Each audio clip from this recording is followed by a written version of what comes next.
네, 여러분, 안녕하세요. 아까 인천공항에 볼 일 있어서 잠깐 갔다가 이제 속보를 급하게 인천공항 그 2층, 그러니까 출발층하고 도착층 사이에 2층이 있잖아요. 거기서 급하게 속보를 전해드렸습니다. 김용 징역 5년형 선고됐습니다. 1심 재판이었는데요.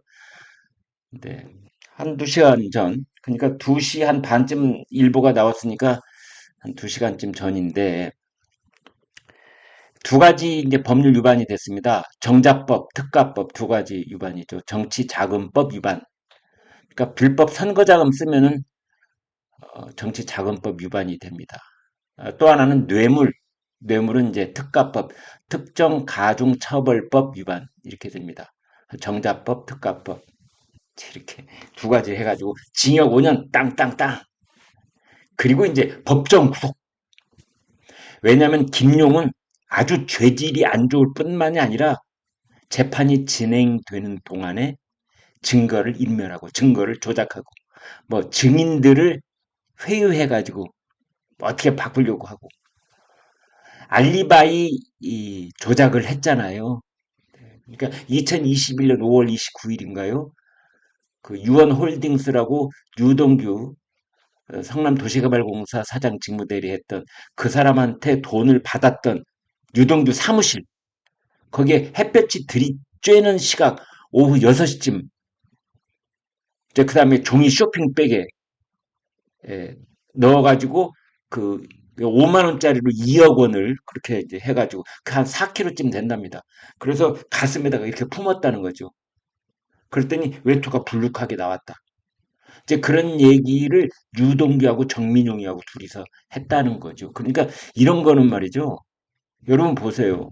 2021년 5월 29일 오후 6시 햇볕이 그날 들이쬐고 있었다. 그 다음에 돈을 묶음을 두 뭉치로 만들어서 1억 원, 1억 원씩 만들었는데 그게 5만 원짜리였는데 무게는 뭐 4kg쯤 종이백에다 넣었다 가슴에 품었더니 여기가 불룩했다. 이렇게 아주 구체적이기 때문에 신빙성이 있다라고 재판부가 판단을 한 거죠. 그 김용하고 김용 변호인 측은 뭐 아니다. 그 자리에 있지도 않았다는 게 다 거짓말로 드러났잖아요. 거짓말로 드러났잖아요. 판사가 봤을 때 얼마나 괘씸하겠어요. 판사도 사람 아닙니까? 아니, 이미 판사 개인은 차치하고 신성한 재판정을 모욕하는 행동을 하지 않습니까? 재판이 진행 중인데 가서 진짜로 알리바이 만들어가지고 그날 있지도 않았다 이런 식으로 했다는 게 다 들통이 나버렸잖아요.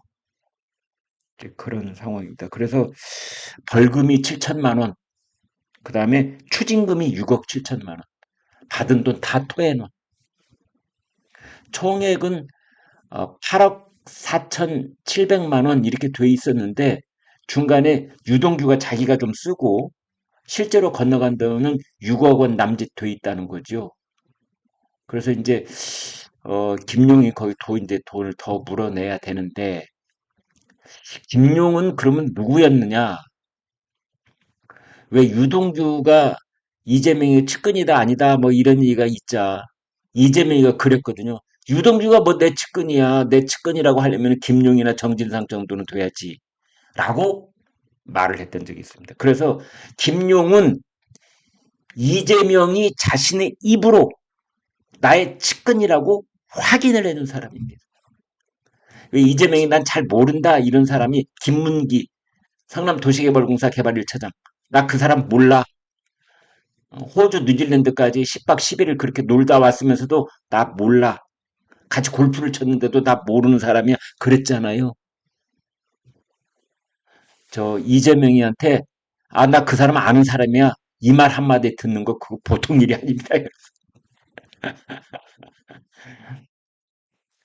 참 이런 역설적인 얘기까지 해야 되다니. 아무튼 그런 사람입니다. 이재명. 그런데 그 이재명이 입에서 적어도 김용 정도는 돼야지 내 측근이지 했던 그 김용입니다. 김용은 원래는 성남에서 그 뭡니까 아파트 재개발 사업 이런데 리모델링 사업 할 때 거기 좀 왔다 갔다 하던 사람인데요. 그래가지고 정진성, 유동규, 김용 뭐 셋이서 의형제 맺고 그랬다는 거 아닙니까? 우리 이재명한테 충성을 바친다 뭐 그랬던 사람. 그래서 경기도 대변인을 했습니다. 그리고 이제 이재명이 대선 출마하니까 총괄 부원부장을 했습니다. 선거 캠프에서 총괄 본부장보다 총괄 부원부장이 후보하고 더 밀착돼 있는 사람. 그러니까 후보의 얼굴만 봐도 후보가 뭘 원하는지 금방 알아차리고 가려운 데를 다 긁고 필요한 돈 갖다 조달해주고 그다음에 후보의 뜻을 총괄 본부에다가 다 전파하고 오른팔이죠 오른팔. 분신이라는 말까지 씁니다. 분신. 이재명의 분신이다. 그게 이제 김용입니다. 그래서 김용이 돈을 받은 것은 이제 이제부터가 문제인 겁니다. 김용이 받은 돈은 김용이 자기 혼자 썼다. 아, 그게 아니죠. 총괄 부부장이 돈을 받았는데 남욱이한테 철화동인 4호 실소유주 남욱이한테 받았는데 근데 유동규하고 전민용 변호사는 그걸 중간에 심부름을 한 거고 돈을 만들어서 이재명 캠프한테 전달을 했지 김용한테 전달했겠어요? 그 돈이? 안 그렇습니까? 상식적으로 우리는 그렇게 추정할 수밖에 없는 거죠. 비록 김용이라는 사람이 받아갔지만 그러나 김용의 당시 직책이 이재명 캠프의 총괄 부본부장 그 다음에 이재명이 분신 이재명이 오른팔 이재명이 대변인 그 사람한테 돈을 6억이든 8억이든 줬다. 그럼 그건 이재명한테 준 거죠. 자, 그래서 이제 이재명의 사법 리스크가 이전까지 있었던 건 리스크도 아닙니다. 이제 진짜 리스크가 시작됐다. 이렇게도 볼 수 있는 겁니다. 이제 검찰은 이재명에 대해서 정치자금법 위반 혐의로 본격적인 수사를 할 수 있는 명분이 딱 생긴 겁니다. 6억. 또 그 플러스 알파가 있을지 모르는데 아무튼 그러한 돈들. 김용이 6억을 받아서 어디다 썼을까? 어떻게 전달했을까? 이재명한테는 어디까지 보고를 했을까? 대장동 일당한테서 돈을 받았다. 남욱이한테서 받았다. 뭐 김만배도 알고 있을 것이다. 뭐 기타 등등 이런 얘기들이 아주 긴밀하게 오갔을 것으로 이제 검찰은 의심을 하고 있는 거지요.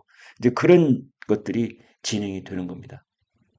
김용은 종범이라면 주범은 이재명인 거지요. 법 상식상 그렇습니다. 그게 이제 주군이잖아요. 오야붕. 김용은 꼬붕. 그쪽은 오야붕.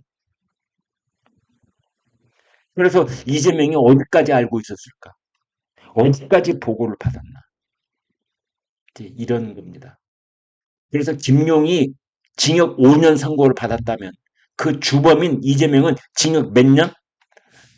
어떤 분은 뭐 최소한 징역 10년이다.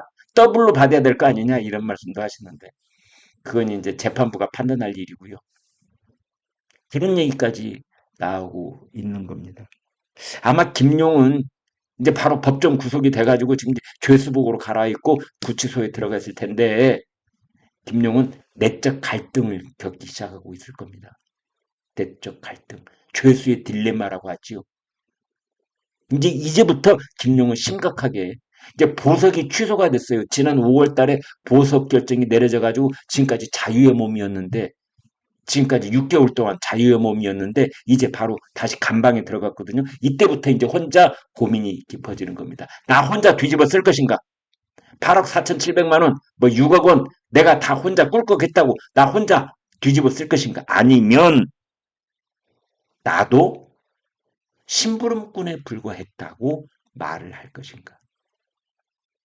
그럼 이제 항소심에서 형량이 형편없이 낮아질 수도 있는 거겠죠. 나의 생사 여탈권을 가지고 있는 우리 이재명 주군을 위해서 내가 어쩔 수 없었다. 보고 다 했다. 나는 어떤 길을 선택할 것인가. 아, 이제 이재명 쪽에서는 오늘부터 김용하고 긴밀하게 접촉을 하려고 하겠죠. 아, 이미 미리 했을 겁니다. 네. 숨도 못 쉴 만큼 강한 압박을 받으면서 아마 그쪽 이재명 쪽하고 김용은 그동안에 재판에 대해서 대비책 다 세워놨을 겁니다. 그래도 막상 김용희 교도소에 딱 들어가면 그 순간부터 달라진다. 저는 그렇게 봅니다. 유동규도 그랬거든요. 아, 유동규가 이재명을 위해서 목숨을 바치겠다고 생각했다는 거 아닙니까? 그런데 그 유동규가 지금은 이재명이 가장 무서운 사람이 돼 있잖아요. 나는 나의 죄를 내가 지은 만큼 받겠다. 이재명 당신도 당신이 지은 죄는 당신이 받아라. 이런 겁니다. 이 김용도 이제 그런 생각하게 될 겁니다. 나는 내가 돈심부름한 죄, 난 내가 내 죄 받겠다. 이재명 당신이 당신 죄는 달게 받아라. 그 다음에 이제 저희 시청자들께서 진짜 궁금한 건 이런 걸 겁니다. 그렇게 해서 어, 피선거권이 박탈되는 그런 선고가 이재명한테 내려진다면 2027년에 대선 후보가 될 수 없는 거죠. 지금 2027년에 대선 후보가 될 수 없는 그런 재판이 지금 선거법 위반 혐의로 재판이 진행되고 있잖아요. 허위사실 유포. 국토부가 나를 협박했다. 김문기 처장 모르는 사람이다. 이 두 가지. 근데 그게 만약 벌금 100만 원 이상 형이 떨어지면은 그렇습니다.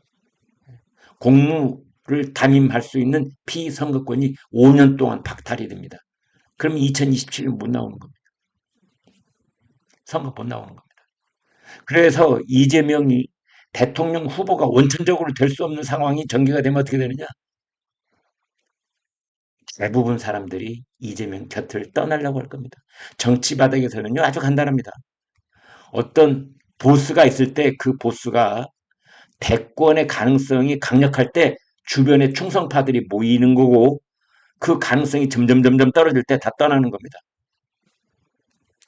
그러면 이제 아마 개딸들도 이재명을 버리려고 하는 이재명이 당 대표로서의 장악력이 현저하게 떨어지는 그런 순간도 올 수가 있다. 이렇게 볼 수 있습니다. 아무튼 그 유동규하고 정민용 두 사람은 무죄가 선고됐습니다. 단순히 돈심부름을 했을 뿐인데 그래서 공범이라고 볼 수 없다. 정치자금법 위반의 공범이라고 볼 수 없다. 그거죠. 남욱은 공범 맞다. 그런데 남욱은 이제 징역형을 선고받았지만 법정 구속을 하지는 않았습니다. 증거인멸에 그런 혐의가 없고 그 다음에 남욱은 비교적 검찰이 협조적으로 수사에 응하고 재판을 받아왔기 때문에 성실하게 받아왔기 때문에 남욱은 법정 구속하지 않았습니다. 그래서 세 사람 김용만 오늘 법정 구속이 됐습니다. 아무튼 자 이재명은 징역 몇 년을 받게 될까 하는 궁금증 그것이 초미의 관심사다. 이렇게 되어 있고 이제 항소심 양쪽 다 항소를 했기 때문에 항소심 진행이 될 것이다. 이렇게 보면 되겠고 아무튼 지금 이제 총선이 4개월 남짓 남아 있는데 이재명의 사법 리스크, 이재명의 당 장악력 다시 한번 크게 흔들 수밖에 없는 1심 판결이 나왔다. 이렇게 말씀드릴 수 있겠습니다. 여러분 고맙습니다.